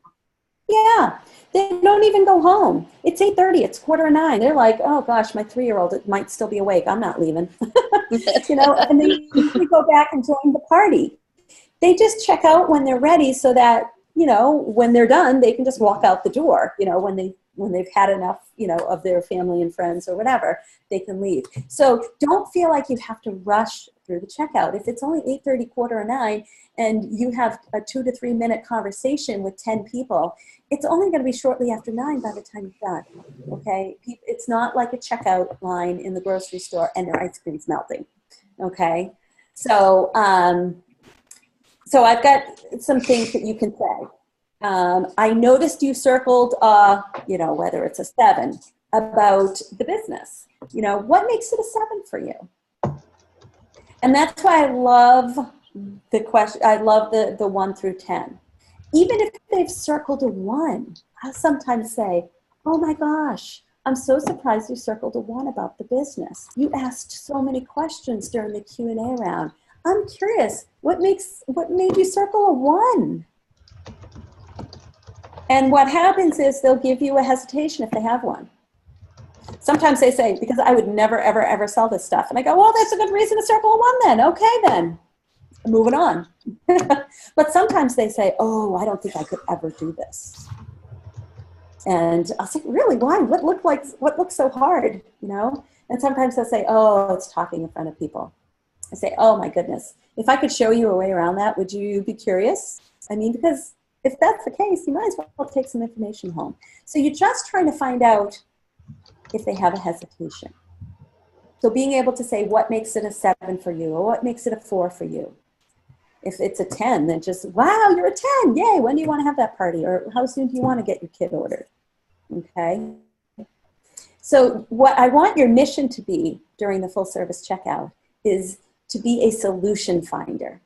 Okay. We're not about twisting people's arms. We're not about convincing people who don't want to have shows to have shows. We are about finding the people who'd like to have shows. If they've got a hesitation, because a lot of times they've got a hesitation about the business or they've got a hesitation about having a party. But if you can find a solution for that, you will have plenty of people, plenty of team members, and plenty of bookings. So you want to be a solution finder, not an arm twister or a beggar. Okay? So when we talk to people about the business, there's a few common hesitations. I don't think I could do this because I'm too busy. Oh my goodness, I have no idea. I don't think my family and friends would have shows. I can't cook. I hardly ever hear that one because they know I can't cook. Or I can't talk in front of people. So did any of you think of those things when you were thinking about the business? Maybe you think about those things? No. Either you thought, I don't know, I'm too busy. I don't know where, I can't cook. I can't talk in front of people. Yeah. And yet, so you guys are nodding. Yeah, I thought some of those things. And yet you're here, right? I thought that. I know Michelle did. She had hesitations. And yet we're here. Because someone took the time to talk with us to help us find solutions. And then we decided, all right, we'll give it a try. Okay? So a universal sort of response to any of those hesitations is this. If I could show you a way around that, would you want to learn more? Now, this isn't on your outline, so you might want to write it down. If I could show you a way around that, would you want to learn more during the full service checkout? Okay, so now you're going to find out, are they just politely saying no? Or are they curious about the business and they just had a hesitation? And if they say, yeah, well, I guess if I could work around that, yeah, I guess I'd be curious. Well, great. Why don't you take some information home? And, you know, I'm really new, but my trainer's been doing this forever. How about if we schedule a time, maybe the three of us can chat over coffee or over the phone, and we'll give you some solutions for that, and then you can decide from there if you want to consider it further. Okay? Does that sound like something you could say? Could you say that to somebody? If I could show you a way around that, would you want to learn more? Mm-hmm. Yeah. Does that sound pushy, guys? No. No, it doesn't sound pushy. Pushy is, oh, come on. Really? Seriously? Really don't want to have a party? How come? Oh my God. If someone said that to me at a party, I'd be like, get away. I wouldn't have one with you anyway now. But but if you have that universal response, if I could show you a way around that, would you want to learn more? If they still say no, then they're not interested. No, I would. Right. If they said, no, even if I had a solution for that, I would not want to learn more about this. Well, then okay, moving on. And you honor that. Like I said, it's not our job, and I don't want to be that kind of person. But if someone just has a hesitation, I certainly want to help them around it. Mm-hmm. And you guys know that when you become a director, you make extra money. But did you know that with your very first consultant, you get very first team member, you get a raise? You get a 1% increase in your commission plus 1% of your team sales. Now, your team is small. It's only you and that one other person. But for most people, it's $30 to $40 a month. That's a tank of gas. That's pretty good, right? When you sponsor your second person, then you're a team leader and you make 2% more on your personal sales and 2% on your team sales, which is now 3 people. And for most people, it's about $80 to $100 a month. And it's no more time out of your house. Okay, so, and you get to help somebody perhaps change their life. I never thought I'd be doing this for 20 years. I never thought I'd be living in the house that I'm in. I never thought I traveled the places I traveled. I always thought I'd be shy my whole life. This business has, you know, helped me change my life in a lot of different ways. And it's really a privilege and a joy to help others be able to do that as well. Okay, so here are some of the common hesitations to having a party. Have you guys heard any of these? My house is too small. I don't know enough people. I'm too busy. I'm too broke. In the handouts that I gave you, I fell on the floor. In the handouts that I gave you is something you can print out and you can cut them up and you make booking hesitation cards. I don't know if you can see them. So like on one card it says, I'm too busy. And then you flip over the card and you can read right off of it. And it says, oh, I hear you. I'm curious though, do you feel too busy to plan a show or too busy to clean your house to do a show? And then based on what they say, there's a response on here. One says, my house is too small. And it says, so is your house too small or is your kitchen too small? Because we could be in your living room. And if they say, no, it's my house that's too small. Oh, do you have a family, a friend or a family member with a larger home that you think you may be able to co-host with? Okay. This card says, my friends don't have money. Oh, I hear But did you know that we have nearly 150 products that are $10 or less? It's true. And you know what? We could do a dinner on a dime show, and I can teach you and your friends how to get a quick, delicious meal on the table in no time for $1 to $2 per serving. What do you think? Okay, so you guys print out all these cards. It has solutions for I don't know who'd come, or I don't know enough people. I can't right now. I don't have any money. Everybody I know to invite is already here. Okay, so you just print them off, cut them up, and bring them to your show, and you have them there. And when they say that, you just flip it over and read right off of it. Or if you're talking to someone online, and you're chatting with them or you're texting with them and they have a hesitation, you can pull out your little hesitation cards and just type in what it says here. Okay? Yeah. Well, that was underwhelming, that enthusiasm. You can print off some extra cards that are blank. And if you hear a hesitation that someone has and you're thinking, that's not on these cards, uh-oh, now what do I say? You can post it to your group, your Facebook team group, get a solution for it, and just write out a card for that. So the next time you hear that solution, that hesitation, you're armed and ready. Okay? All right. So here are the solutions for each one, for the house is too small and all of that.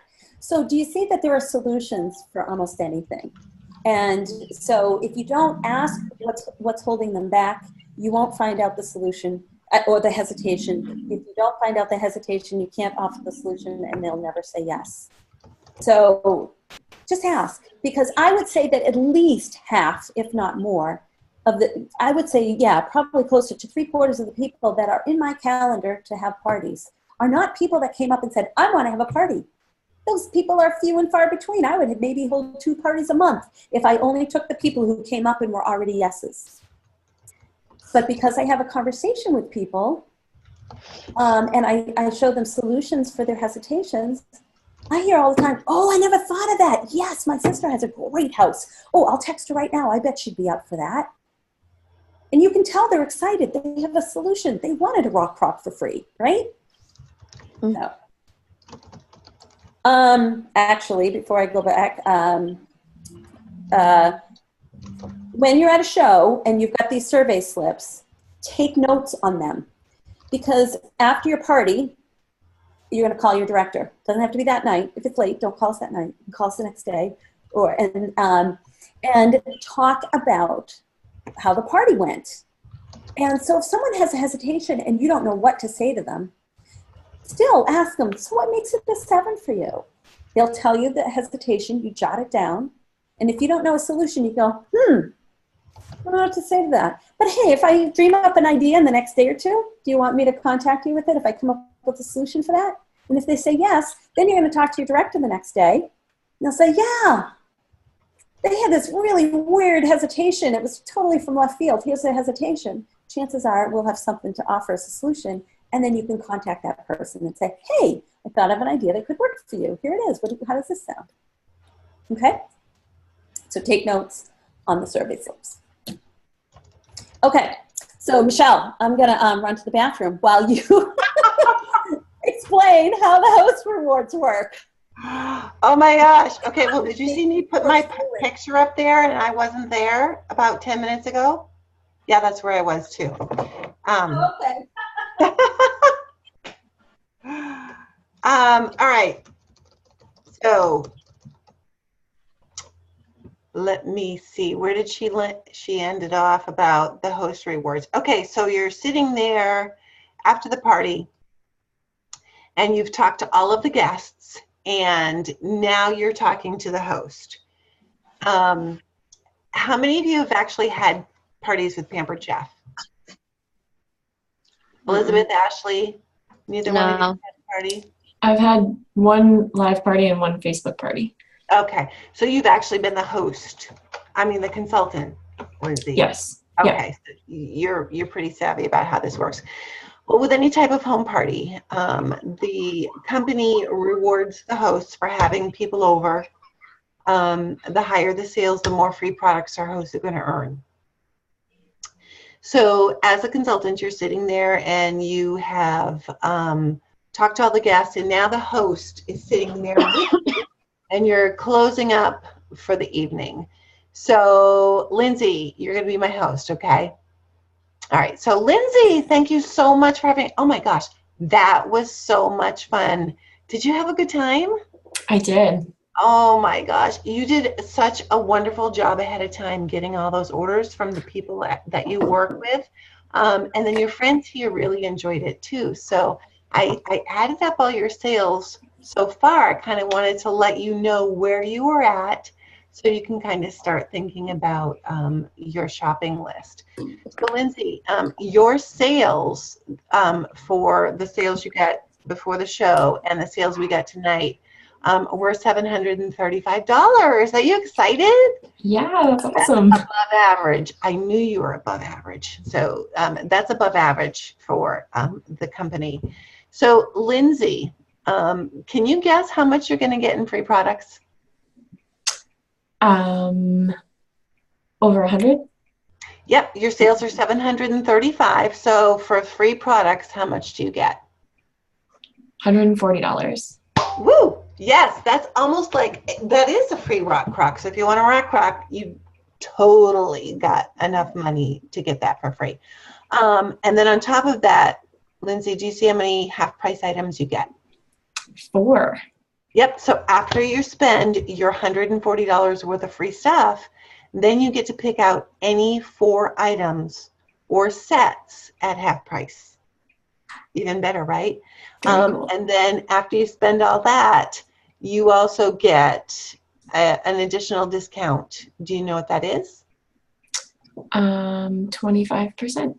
Yep, absolutely. It's sort of like when Kohl's sends you that coupon in the mail. I don't know about you, but if I'm getting a 20 or a 30%, I don't usually go up for 20%, but if they send me a 30% off coupon, okay, they go, hey, we haven't seen Michelle for a while. Let's send her a 30% off coupon. I don't need anything at Kohl's, but that coupon is burning a hole in my pocket. I have to go to Kohl's and spend that 30%. So just like that, you as the host get 25% off absolutely everything that you didn't get for free or half price. Isn't that a cool deal? That is. Okay. Now the things I want to explain to you, Lindsay, are your free stuff, your $140 worth of free stuff. You have to know that you can't use your $140 toward a half price item. Does that make sense? Yes. 140 is free. So think of it staying in that column. Your half price items, it's 50% off any one product or set like cookware. And you take half off the original price. And then your 25% discount, though, it's off as much as you want. You can go Christmas shopping. You can stock up on stuff for upcoming weddings or birthdays. That 25% discount is only until we close your party. After that, the discount goes away. And then you will still have a discount for an entire year. You've earned 10% off. I think we are the only company that gives their host an additional discount for an entire year after their party as a thank you. So that's pretty cool. So remember I said this is how much you've made so far? Mm-hmm. Okay. That's because, you know, tonight is Tuesday. We're not going to close your party probably until Thursday. So that gives you a couple of days to round up all of those orders from people who may not have been able to attend. I know you said you had 3 or 4 people who called to cancel today because someone was sick or the car wouldn't start or something. So if they were planning on coming, chances are they wanted to look at the catalog. So you want to get in touch with them, send them a private message or a text, let them know that we missed them, but that your party's still open and you can send them the online ordering link so that they can still take a look at the catalog. Quite frankly, saying, oh, you know, hey, I didn't know if you still wanted to look at the catalog sounds a lot better than, hey, you didn't show up last night. You want to place an order? Okay, they will shut you down and erase that message. Okay, it's a lot nicer to say, sorry, we missed you. Here's the shopping page just in case you want to take a look. That sort of sounds less pushy. I tell my host. Okay. And then your husband, does he work with women? Yes. Okay, perfect. Send a catalog in with your husband and give him these words to say. Say, my wife had one of these stupid parties. Does anyone want anything? And the reason we want him to go in and say it like that is because if nobody wants anything, he won't feel bad because he said it was stupid. But if tons of people want stuff, he's going to be a hero. They will be all over him to take a look at that catalog. Okay, so he'll save face if they really think he thinks it's stupid, but it's not. The other reward that you get, Lindsay, I know you and I talked about it a little bit, but when we were planning your party, but you are able to use some of that 140 that you've earned to get a discount on the starter kit. Did you know that?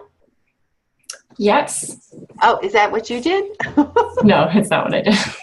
Okay, so yes, say you had your eye on that big kit. October is an awesome month to start your business because you can actually take $50 of that free stuff that you earned, apply it toward the cost of, say, the middle kit, the one that's for $159. So you will only pay $109 for that kit because you're reserving $50 of your host credit toward that kit. Wow. But wait, there's more. In the month of October, we have a 50% kit rebate offer from the home office. So say you reserve $50 toward that kit, you pay $109 because you joined in October. When you qualify as a consultant in your first 30 days, you're going to get 50% of that back. So Lindsay, you're going to pay $54.50 for that kit. That costs Oh, wow. $59 with $650 worth of products in it. That's awesome.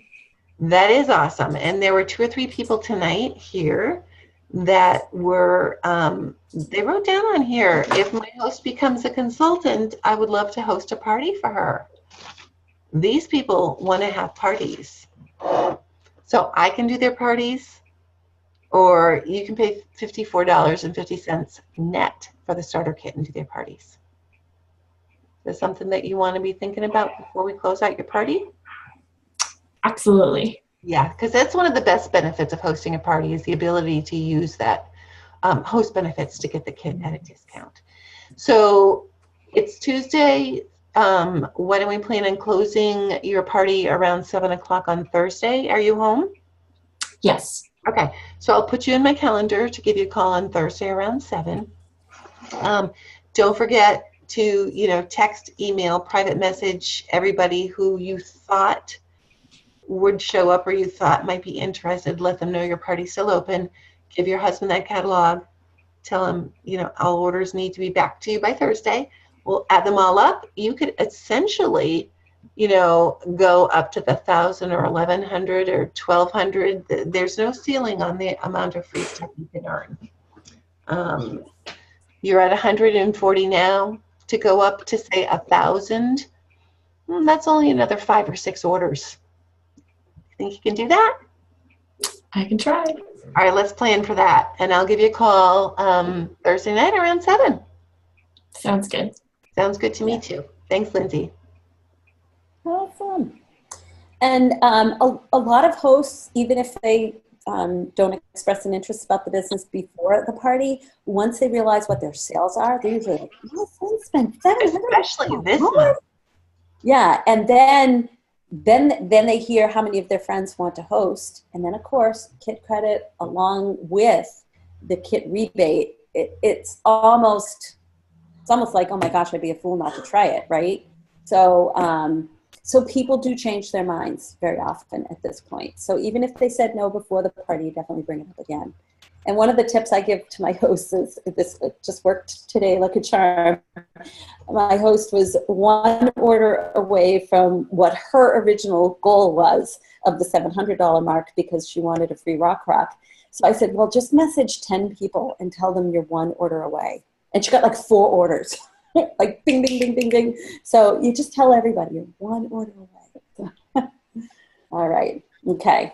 So you don't have to memorize these host rewards. They are found on the back of every single catalog, and they're all online. When you enter an order in, when you enter a show into the system and you go onto the host screen, it lists what her show is at and exactly what rewards she has at that point. So it's all right there. Don't feel like you have to put this to memory. We just wanted you to understand how it works. So after the party, you're going to talk to your director, hopefully within 24 hours, so that any leads are still hot leads. Okay? You're going to do what Michelle did and review with the host where the sales are at. If you can't do it that night because you're just too tired and you don't feel like adding it all up, that's fine. Come home, enter the orders into the system at that point, and talk with the host the next day and let them know where the total is and where they can go from there, just like Michelle did. And talk to the host about the business again, because many of them do change their minds. Just like Michelle did, schedule a time to close within 48 hours. You might think, oh, that doesn't sound like a lot of time, but research has shown, and definitely personal experience has shown, the shorter the time for closing the party, the more orders the host gets. Because if they keep it open for a week, obviously, you know, the host has been talking up the show for at least a week or two, sometimes 3. And these people haven't gotten orders to her. These people are clearly procrastinators. If you give these people another week, they will procrastinate another week. And then they'll forget about it, and the host is like, oh, forget it. I guess they don't want anything. You know, but if the host goes back to her friends and says, okay, I'm closing by Thursday, you know, and it's helpful that we say, okay, let's close on Thursday, and say, okay, because now the host has this deadline to go back with her friends with. And those procrastinators are now like, oh, I better get on it and order. And they do. They actually get more orders with a tighter deadline. And then, like I said, enter all the orders and follow up with those leads, because we enter the bookings into the party. There's a little box that we click on their cart, you know, for hosting a party, and that's how the host gets the credit for the booking. So you want to make sure you follow up with the people who want to have parties hosted and submitted. Okay. Any questions? We're almost done. Okay. Then you're going to close with the host, all right? You can do this right over the phone, or if the host is pretty tech savvy, the host can go right online and put in her order. But I like to do that over the phone because sometimes they have a hard time getting in on there. But either one of those ways is okay. Just make sure, you know, not all the hosts use all their host rewards. Sometimes if they get cookware and a knife block set with half price items, all they want to do is redeem 2 of them. They don't want, that's enough money to spend. And it's okay, they don't have to redeem all of them. But when you press send on the show, whatever host rewards are not redeemed, they do not get them back after the fact. So make sure that they've thought very carefully about their order, okay? And before you send that party in, even if my host has entered her order all on her own, I still give them a quick call to verify the mailing address. You want to make sure you've typed it in there clearly and properly so that we're shipping the orders to the right place. Make sure you've entered the bookings, okay, so the host gets credit for them. Make sure anybody who's ordered over $75 or more that their free item has been entered, okay? They'll have a little star lit up next to their name, so you make sure you've done that, okay? After you press send, there's a little spot where you can click email host, and then when you click on email host, it'll say before the show or after the show. You click after the show, and up comes a thank you note, and you just press send. And that thank you note calculates her savings and lets you know when she can expect products, all of that. And then put a little reminder in your calendar to touch base with the host and the guests in about 2 weeks. Hey, just wanted to make sure you got all your products and that you're enjoying them. Have you taken them out of the box? Do you have any questions? It's good customer service. It will build customer loyalty, and you might just find a few bookings come out after the fact. All right, and then track your results. This is what we call the monthly tracker. It can be found on Pampered Chef University, and you just fill in numbers. So you write in the names of the hosts in the first column. Just fill in, you know, the attendance, how many people took information on, how many bookings. Each of these columns represents a skill. Right now, you don't know what they are, and it's okay. You don't have to know about them. But your director does. Your director knows what skill each column is. Every single person I know has come to this business with certain columns that fall into place, and every single person, no matter how talented, has had columns that just didn't fall naturally into place. And it's okay. As a director, we're not here to critique you or anything like that. We're here to help you build a strong business. That's our goal. Our one and only goal is to help you have the best business you can have and for you to achieve your vision of success, not our vision of success, what you want to have happen with your business. We're not going to tell you how many parties to do or anything else. That's for you to decide. We're just going to help you get the number of parties you want and help you make them as good as they can be. Okay, so, but just know that if one or two of these columns just bombs, it doesn't mean you throw up your hands and go, oh, I guess it wasn't meant to be. No, it just means that's a skill you need to work on a little bit more. And that's okay, because you're going to be working with your director, and then we'll help you with that skill. It's all learnable. Okay, but this is a really great diagnostic tool to help you know what you're knocking out of the park and what might need a little bit of tweaking. The other thing that is good to do in your first month of business, and actually I did it once a month for the first 3 months of my business, is I went to the show of a seasoned consultant. Lindsay, you said you went to Mel's party, is that right? Yes. Yep. So go to a show of a seasoned consultant.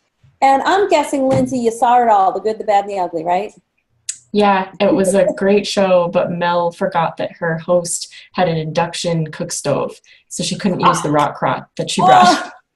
So what'd she do? She was great. She called the home office for some tips. She found a way to get the recipe done anyway. And I mean, if you didn't, she kept saying she's pampered, not perfect. And honestly, if she hadn't said anything, no one would have known the recipe was supposed to be different. Cool. Yep. So, you know, I went to a show one time and my husband had used my car and taken my products out of the back and didn't put them in. I drove to the party, got there, no products. I did an entire show with no products. $900 party. Who knew?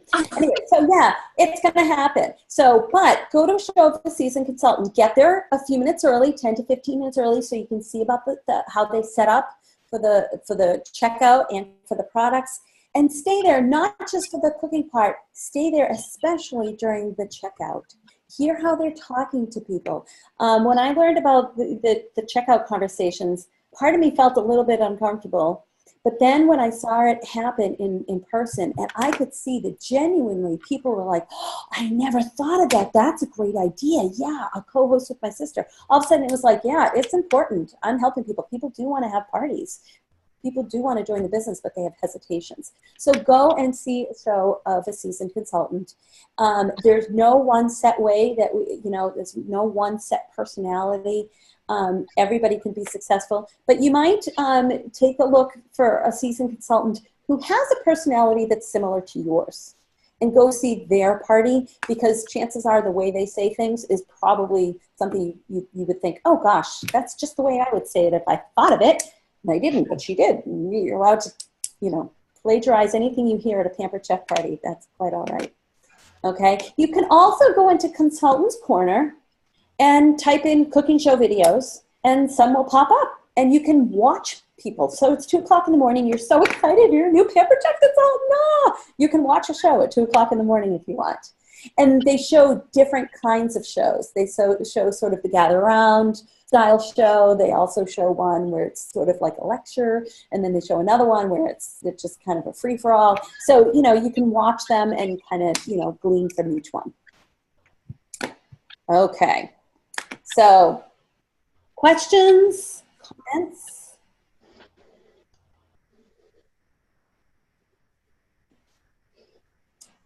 Okay. All right. Well, you guys, you might have questions as things go on. Are you feeling a little bit better about how to conduct the parties with that 3-question show and having the outline? Feeling a little better about that? Yeah. I hope so. And I hope that you feel good about the fact that when we ask our guests what they think makes for a great show experience, they say the food, the fun, getting their hands on the products. Because things that they have never said, never, ever, ever in 20 years when I ask them, they've never said, I love it, when the consultant has memorized the page numbers and the prices and the warranties. They've never even said, I like it when the consultant has in-depth product knowledge. Now, I'm not saying you shouldn't strive for in-depth product knowledge, but I'm telling you, not what's first and foremost on their minds. And yet that's what made me nervous when I was a new consultant. Okay? So, you guys, if you email me, email kbchef@comcast.net and put NCT, which used to stand for New Consultant Training, in the subject line. Include your address because you guys came to this training. So guess what? I'm going to send you a little package with little things you can use as door prizes your first few parties.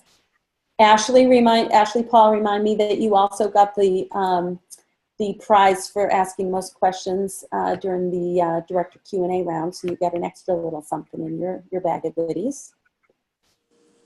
And then if you would answer these 4 questions. Number 1 is on a scale of 1 to 10, how helpful did you find tonight's training? 1 is, it was not at all helpful. Yuck, terrible, I didn't learn a thing. 10 was, this was fantastic. Couldn't imagine better, okay? If you could let us know what you found most helpful, that would be good. But also let us know what you need more information about.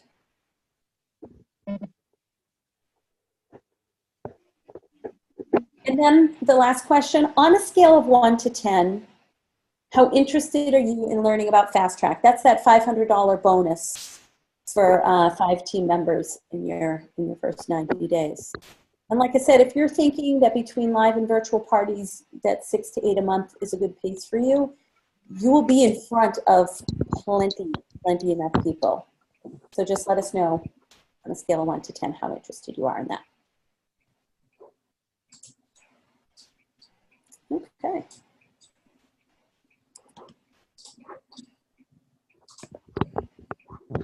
All right. So, any other questions before we sign off for tonight? Victoria, when did you get here? I had issues getting the app and then logging on, and Ashley had to send me the new link. And oh, I thought you had to work tonight. I did, so I just ended up, I'm not sick, but like I didn't feel very well, and so I wasn't being productive. Oh. And then I realized, like, when I got home, I was like, oh, I can go to the training. Oh, I can go on that training. Oh, good. I didn't think you were going to be able to make it. Excellent. And when I had the screen on, the screen share, I couldn't see you at that point. So yeah, glad you could make it. Awesome. All right.